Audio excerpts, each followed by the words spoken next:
North Korea में आम लोगों की डेली लाइफ कैसी गुजरती है, ये सोचने में भी आपको घुटन महसूस होगी। यहाँ सरकार की पूरी कोशिश रहती है कि लोगों की पर्सनल लाइफ के हर एक एस्पेक्ट को कंट्रोल किया जाए। कौन कहाँ रहेगा, क्या काम करेगा, क्या पढ़ेगा, ये सब सरकार डिसाइड करती है। आप कैसे कपड़े पहनते हो, कैसे बाल कटाते हो, कैसी फिल्में देखते हो, ये भी सरकार आपको बताती है। एक रैंडम टाइम पर आपके फोन का ऑपरेटिंग सिस्टम एक स्क्रीनशॉट लेगा और ये स्क्रीनशॉट जाता है सीधा सरकार के पास, ताकि उन्हें हमेशा पता लग सके कि आप अपने फोन पर क्या देख रहे हो। क्राइम दादा ने किया है, लेकिन सजा पोते तक को भुगतनी पड़ती है। ये गिल्ट बाय एसोसिएशन का कानून लागू होता है। इसलिए एक परिवार का हर एक सदस्य बाकियों को शक की नजर से देखता है। एक भाई अपनी बहन से, एक पिता अपने बेटे से खुलकर बात भी नहीं कर सकता। इस सब के बावजूद पिछले कुछ सालों में किम जोंग उन की पकड़ कमजोर पड़ती जा रही है। एक साइलेंट रेवोल्यूशन देखने को मिल रही है, जिसे चला रही हैं नॉर्थ कोरिया की औरतें।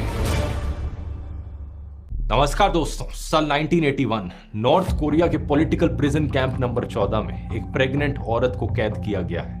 इस औरत का जेल में ही बच्चा पैदा होता है। अपने बच्चे का ये नाम रखती हैं शिन डोंग ह्यक, और ये लड़का जेल में ही बड़ा होता है। असल में बात क्या है कि नॉर्थ कोरिया की सरकार गिल्ट बाय एसोसिएशन की कॉन्सेप्ट में मानती है। अगर कोई व्यक्ति कोई पॉलिटिकल क्राइम करता है तो उसके पूरे परिवार को जेल में डाल दिया जाता है। एक इंसान के किए की सजा 3 जनरेशंस को भुगतनी पड़ती है। यानी कि दादा ने अगर कोई क्राइम किया है तो पोता भी जेल में जाएगा। इसलिए शिन डोंग बचपन से ही जेल में बड़ा हुआ, क्योंकि नॉर्थ कोरियन सरकार का मानना था कि उसका खून गंदा हो चुका है। जेल में उसका बचपन बहुत ही खराब हालातों में गुजरा। उसे खाने में सिर्फ थोड़ा सा मक्के का दलिया दिया जाता था। वो जिंदा रहने के लिए घास और चूहे खाने लगता था। इस प्रिजन कैंप में करीब 20,000 कैदी थे और इस कैंप के रूल्स बड़े सिंपल थे। अगर आप भागने की कोशिश करोगे तो आपको सीधा गोली से मार दिया जाएगा। अगर आप किसी दूसरे को भागने की बात करते हुए सुनते हो और रिपोर्ट नहीं करते तो आपको भी मार दिया जाएगा। एक दिन जब शिन डोंग 13 साल की उम्र का हो गया था, उसने अपनी माँ और अपने भाई को जेल से भागने का प्लान बनाते हुए सुना। उसे ज्यादा समझ नहीं थी,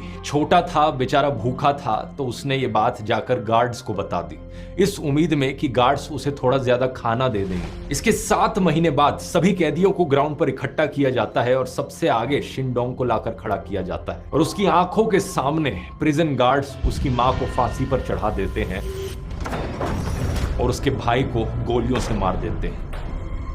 ये सब देखने पर शिन डोंग को मजबूर किया जाता है और इसके बाद 6 महीने तक बेरहमी से उसका टॉर्चर भी किया जाता है। साल 2005, 23 साल की उम्र पर शिन डोंग खुद भागने की कोशिश करता है इस प्रिजन कैंप से, और चांस की बात है कि वो सक्सेसफुल हो जाता है। गार्ड्स की नजरों से बचते हुए किसी तरीके से ये नॉर्थ कोरिया छोड़कर चाइना पहुंच जाता है और वहां से साउथ कोरिया, और यही कारण है कि इसकी कहानी दुनिया को पता चल पाती है। आगे चलकर शिन एक ह्यूमन राइट्स एडवोकेट बनते हैं, यूनाइटेड नेशंस तक इनकी आवाज पहुंचती है और इन पर ये